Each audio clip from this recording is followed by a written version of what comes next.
Buenas tardes. Senadoras y senador, buenas tardes a todas, a todos. Creo necesario enmarcar nuestra participación en esta audiencia en estos presupuestos. Primero, esta audiencia no es una consulta.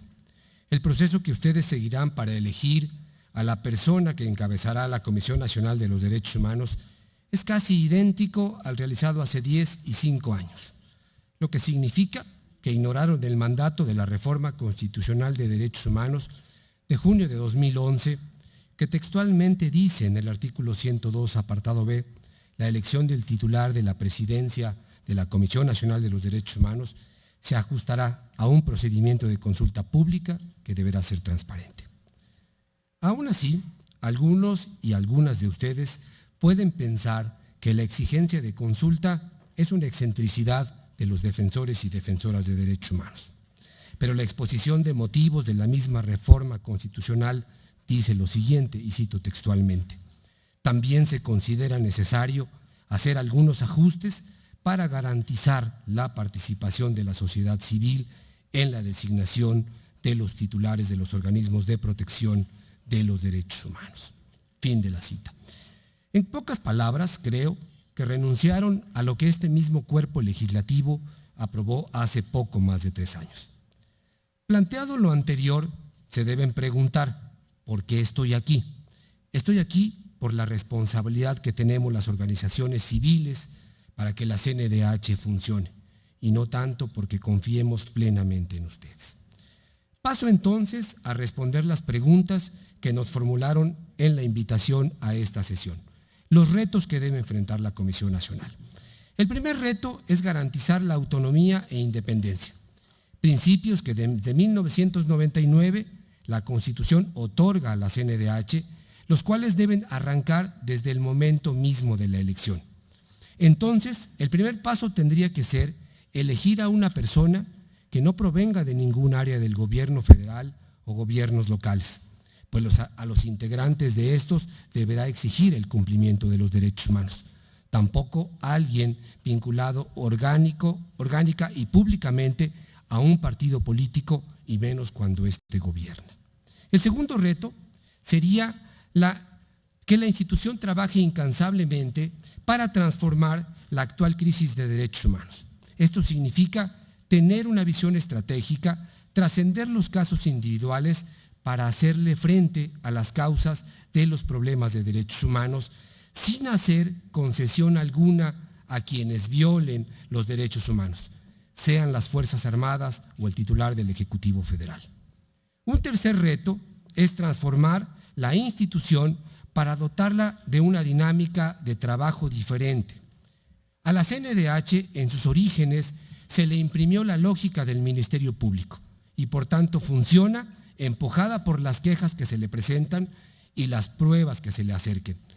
Tal perfil debe cambiar hacia una CNDH que va a indagar las violaciones de derechos humanos y desarrolla investigación de alta calidad. Lo mismo para un caso individual que para una problemática estructural.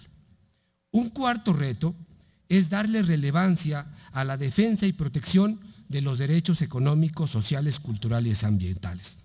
En la actualidad, el mayor trabajo de estas instituciones está enfocado a derechos civiles y políticos, y eso ha dado lugar a un cierto abandono de los derechos que tienen que ver con la calidad de vida de millones de personas. 2. ¿Cómo se puede garantizar el cumplimiento de las funciones de la CNDH? Ninguna institución mejora si no es vigilada, exigida de resultados y sometida a una permanente y sistemática rendición de cuentas. Esta tarea debe realizarla el Senado, pero nunca ha sucedido. De hecho, la presentación del informe anual de la CNDH frente a este órgano es una mera formalidad y luego, durante un año, se desentiende del desempeño de la institución. Será hasta un año después que el Senado vuelva a enterarse de las acciones que realiza la CNDH. Entonces, lo primero es que este Senado instaure un mecanismo para dar seguimiento permanente al trabajo de la CNDH, determine parámetros para la evaluación y revise las distintas áreas del quehacer de la misma. El resultado tendría que ser que cuando se deba elegir a un titular existe información objetiva, rigurosa y continua del desempeño del titular y también del estado de la institución. Posiblemente se puede pensar que esto significa un enorme número de empleados y un gasto millonario, pero no es así. Hasta hace poco, el proyecto Atalaya del Instituto Tecnológico Autónomo de México, ITAM, con solo un equipo de 3 personas y recursos modestos, evaluó durante una década el desempeño de la CNDH. La falta de planeación estratégica y visión a futuro hace que la CNDH y la totalidad de las comisiones públicas existan sin saber a dónde se dirigen. Y eso es grave considerando la cantidad de recursos que disponen y las grandes necesidades de protección de derechos que existen en el país. Es indispensable que tengan planeación con metas, objetivos y procesos claramente establecidos y sobre todo públicos. Sabemos que las instituciones más eficientes son casi invariablemente aquellas que han determinado sus prioridades con base en la evaluación de los asuntos de derechos humanos más importantes de México. Tercero, ¿cuáles son las características de un perfil idóneo para su presidente?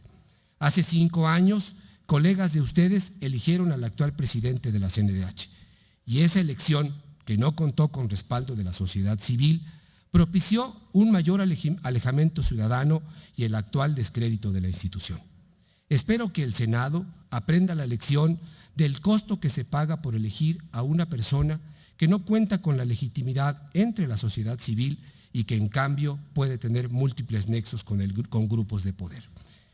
En este sentido, es necesario que la actuación del próximo titular de la CNDH esté inspirada y comprometida con la reforma constitucional en materia de derechos humanos, bloque de constitucionalidad, interpretación conforme, principio pro persona y trabajar para que todas las autoridades cumplan con todos los derechos humanos.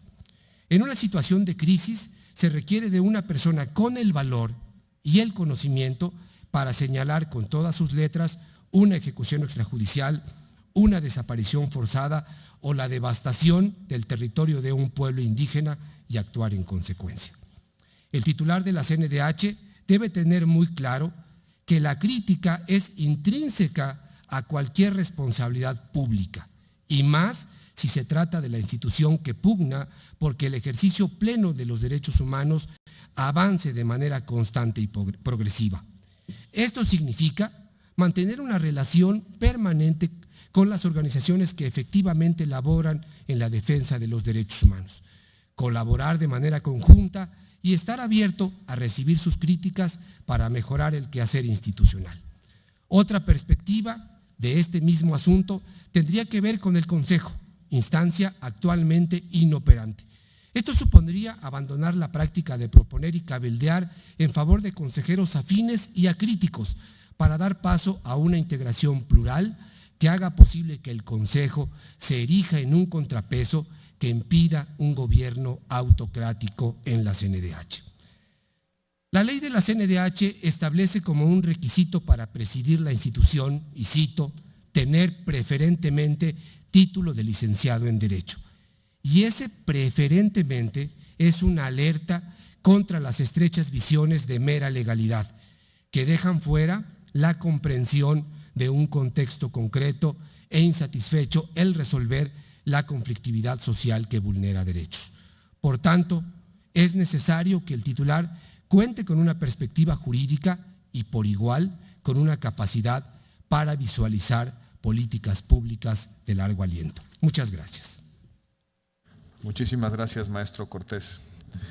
Tiene a continuación el uso de la voz el doctor Rafael Estrada Mitchell por parte del Instituto Nacional de Ciencias Penales.